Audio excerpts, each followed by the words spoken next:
안녕하십니까. 서울특별시의회 제287회 정례회 교통위원회 의정활동 소식입니다. 서울시가 운전면허를 자진 반납한 서울 거주 70세 이상 어르신 대상 교통카드 지급을 확대합니다. 당초 1,000명에서 7,500명으로 확대하는 건데요. 어르신 교통안전 대책과 안전한 교통 환경을 위해 보다 많은 관심 부탁드리면서 제287회 서울특별시의회 정례회 교통위원회의 의정활동 소식 지금부터 시작하겠습니다. 교통위원회가 6월 10일부터 19일간의 일정으로 열린 제287회 정례회에서 소관부서에 대한 각종 현안을 처리했습니다. 교통위원회는 소관부서인 도시교통실을 시작으로 도시기반시설본부, 서울교통공사, 서울시설공단에 대한 업무 보고와 세입세출 결산과 예비비 지출, 추가 경정 예산안 처리와 조례안을 심의했습니다. 정례회 기간 동안 심의 검토된 안건은 서울특별시 임산부 전용 주차구역 설치 운영에 관한 조례 일부 개정 조례안을 비롯해 서울특별시 위례 신사선 도시철도 민간투자사업 추진 동의안 등 모두 9개 안입니다. 교통위원회가 서울시 공공자전거 따릉이가 제대로 관리되지 않고 있다고 지적했습니다. 서울시설공단의 따릉이 분실, 도난 처리 매뉴얼에 문제가 있다는 지적도 이어졌는데요.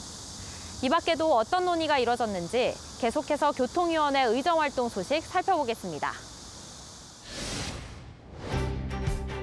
교통위원회가 S택시 시범 사업에 대해 문제점을 지적했습니다. 교통위원회는 6월 14일 열린 도시교통실 현안 업무보고에서 6월부터 시범 운영 중인 S택시에서 구동 오류가 발생하는 등 문제점이 많다고 지적했습니다.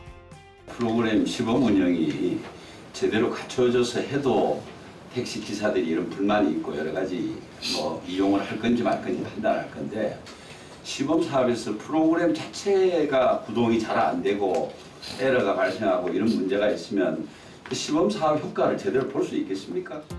S택시는 택시 이용자가 인근의 빈차를 골라 호출하는 택시 호출 앱으로 서울 시내 전체 택시 7만 2천여 대 중 4만 3천여 대에 자동 설치돼 시범 운영되고 있습니다.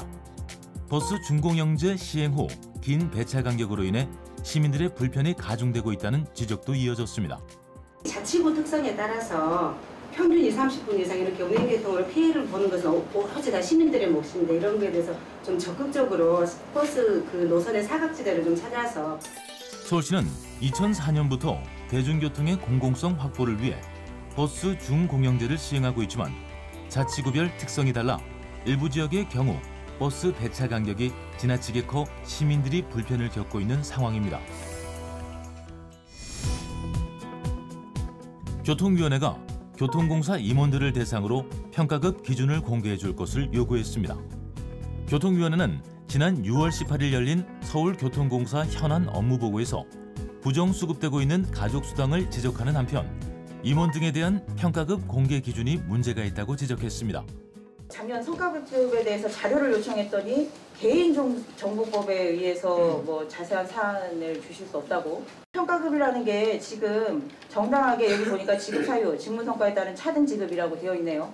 그러면 직무성과 어떤 직무를 어떻게 성과를 내셨는지 저희가 파악해야 된다고 저는 생각을 합니다. 개선 사업이 더디게 진행되고 있는 승강장 안전문 광고판에 대해서는 시민 안전을 위해 빠른 교체를 주문했습니다. 2018년도까지는 모두 교체하기로 했다는 내용이 나와요. 사실입니까? 2018년도까지 하기로 되어 있었는데 현재도 그 교체 안 된 게 한 7천여 개. 서울시는 구의역사구 등을 계기로 1호선에서 8호선 265개 역에 대해 승강장 안전문의 상시 개폐가 가능하도록 기존 광고판을 철거하고 비상문으로 교체 사업을 추진하고 있으나 광고 대행사와의 협의 부진 등으로 사업 진행이 늦어지고 있는 상황입니다. 동네 구석구석까지 다니며 주민들의 발이 되어주는 마을버스. 앞으로 마을버스 운수 종사자들의 근로 여건, 시설 등이 개선되어 시민들에게 안전한 마을버스 서비스를 제공할 것으로 보입니다. 시민 리포터가 찾아가서 자세한 이야기 들어봤습니다. 함께 보시죠.